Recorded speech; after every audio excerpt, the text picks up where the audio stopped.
Okay, so I said address position, just trying to feel a little bit taller. Now it's tricky to sort of see from face on, but I would just say the fact your legs there do seem a little bit straighter than that left hand side. Look almost like your knees are bowing out a little bit more crease in your trousers. Just look a bit more squat on the left hand side slightly. I think you're feeling a little bit taller in the leg, which is the main thing. As long as you feel you're a bit taller, you can rotate your body more effectively. But in terms of the swing, the main focus on now is at the top of the backswing to have a lot less wrist.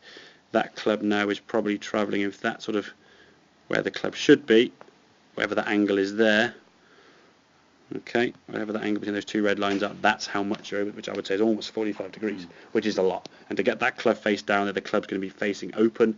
It's almost impossible to keep the club face square with that much wrist hinge. Okay, so the club's going to be coming back to goal, pointing generally to the right, unless you almost re-grip it, which you might do on occasions, which brings the club face coming down that way, because it's a bit more guesswork, as we said, changing the grip position at the top there, very, very difficult. So compare that to this one, slightly taller, there's your backswing.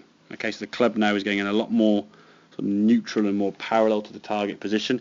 Club face now is going to be maintaining square. See how the club face now, we see more of the face pointing this way, whereas this way is pointing a little bit more up to the sky, you see, because the club can't, as the club travels further around your body, that would be what we call a square position, but to keep it going all the way around, that's very hard to wrist hinge. The club would now start opening, and the club therefore, this is an open club face, that would be a square club face. So the club face on the left hand, when it's pointing more to the camera, you've had to hinge the wrist a lot, and you come back to the golf ball, the club this way, unless of course you re-grip it, and then the club's coming back all over the place. So we're losing a lot of control there with that club. So the fact the club now hasn't travelled so far, it means now that we're creating a much more square club face.